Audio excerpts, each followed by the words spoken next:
de ce match pour avancer. Est-ce que les changements ont changé vraiment la physionomie du match? Ça, je sais pas, ça faudrait demander au coach, c'est lui qui fait. On a vu un Pape Gueye énervé à sa sortie. Qu'est-ce qui s'est réellement passé? Non, moi j'étais bien, physiquement j'étais bien. Après, c'est les décisions du coach, il faut les respecter et voilà. Est-ce que vous avez un message à lancer au peuple sénégalais? Non, aujourd'hui on est triste. On sait qu'ils sont tristes parce qu'ils attendent beaucoup de nous, parce qu'on a une équipe qui est de fort potentiel. Donc aujourd'hui, voilà, on sait qu'ils sont tristes. On est avec eux. On va utiliser cette défaite pour avancer, parce qu'on voulait aller très loin et on va continuer à travailler. Comme beaucoup de Sénégalais, on n'est pas d'accord de votre sortie parce que vous étiez dans votre match. Est-ce que vous aussi, vous pensez que vous aviez la possibilité de continuer, d'autant plus que nous étions à la 60e minute? Non, comme je l'ai dit, moi j'étais bien. Personne n'est venu me demander si j'étais fatigué ou non. Après, comme je l'ai dit, c'est la décision du coach. Aujourd'hui, il faut les respecter. Et voilà, on va continuer à travailler. Mais à qui la faute? Accepté au moment de sortir. Qu'est-ce qui s'est passé? Non, comme je l'ai répété, moi j'ai dit 2 fois, j'étais bien physiquement, je ne m'y attendais pas. Mais voilà, c'est les décisions du coach. Je pense que c'est à lui qu'il faut demander. Il y a aussi qui sont très déçus avec ces résultats en Coupe du Monde. Non, c'est vrai. Aujourd'hui, c'est compliqué, chaud de parler, mais voilà, on va continuer à travailler. C'est cruel, vous nous laissez des regrets? Ouais, avant tout, on va dire Alhamdulillah, parce que c'est Allah qui nous donne la victoire. Et donc, quand il y a des défaites comme ça aussi, il faut savoir remercier le bon Dieu et savoir accepter. C'est dur, c'est cruel.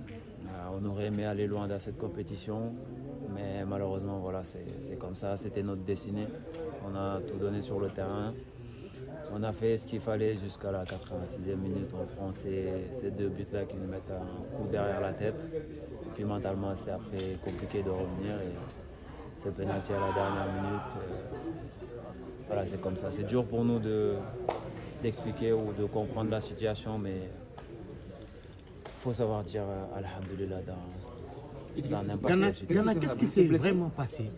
Vous menez à la 82e minute. Est-ce que les changements n'ont pas déstabilisé cette équipe? Non, je pense qu'aujourd'hui c'est facile de pointer du doigt les changements. Je pense que si on avait gagné ce match-là, personne n'aurait posé cette question-là. Mais voilà, aujourd'hui, forcément, quand il y a une défaite, on cherche toujours les erreurs.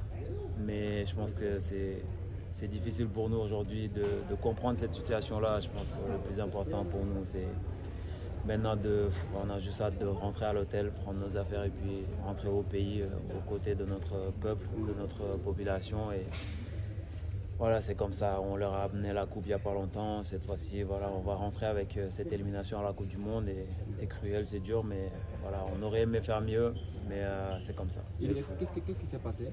Vous étiez blessé? Non, j'étais un peu fatigué, mais voilà, c'est comme ça.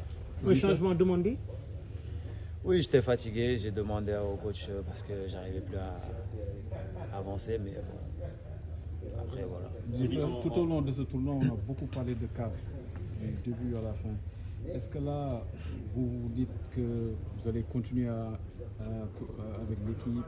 Est-ce que vous pensez aussi arrêter ou c'est pas encore une question que vous posez? J'aimerais voir les cadres arrêtés. Non, c'est juste une question. Non, mais je comprends pas cette question. Et je trouve ça dommage en fait, depuis le début de la compétition, même avant qu'on parle beaucoup des cadres, qu'on nous diabolise, qu'on nous... En fait, je comprends pas, les cadres ils sont juste là pour s'assurer du bon fonctionnement, comme dans toutes les équipes. Je pense que si vous jouez au foot, si vous demandez toutes les équipes au monde, que ce soit en club ou en équipe nationale, tu as toujours des cadres. C'est comme ça que ça se passe dans toutes les équipes. Et au Sénégal, à un moment donné, c'est devenu... je sais pas, problématique. Les cadres décident, les cadres font ci, les cadres font ça. Alors que les cadres font rien d'autre que respecter les consignes du coach. Le coach il a envie de faire passer des messages, il passe avec les cadres et on fait circuler dans tout le groupe.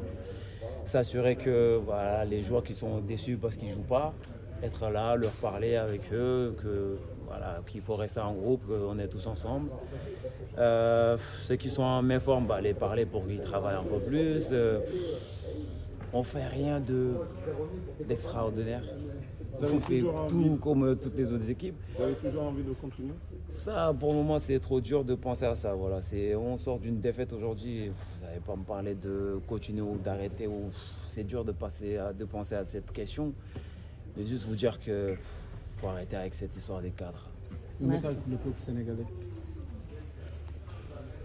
Merci à vous. Merci d'être là pour nous, d'avoir cru en nous, de nous avoir supportés. Et on est désolé pour cette élimination. Encore une fois, on aurait aimé aller loin dans cette compétition pour vous, mais malheureusement, c'est là où s'arrête la compétition pour nous. On est tout aussi déçus que vous, voire plus même, parce qu'en tant qu'acteur, on a cette envie de gagner pour notre population. Aujourd'hui, c'est une défaite, une élimination, donc c'est très dur. Merci.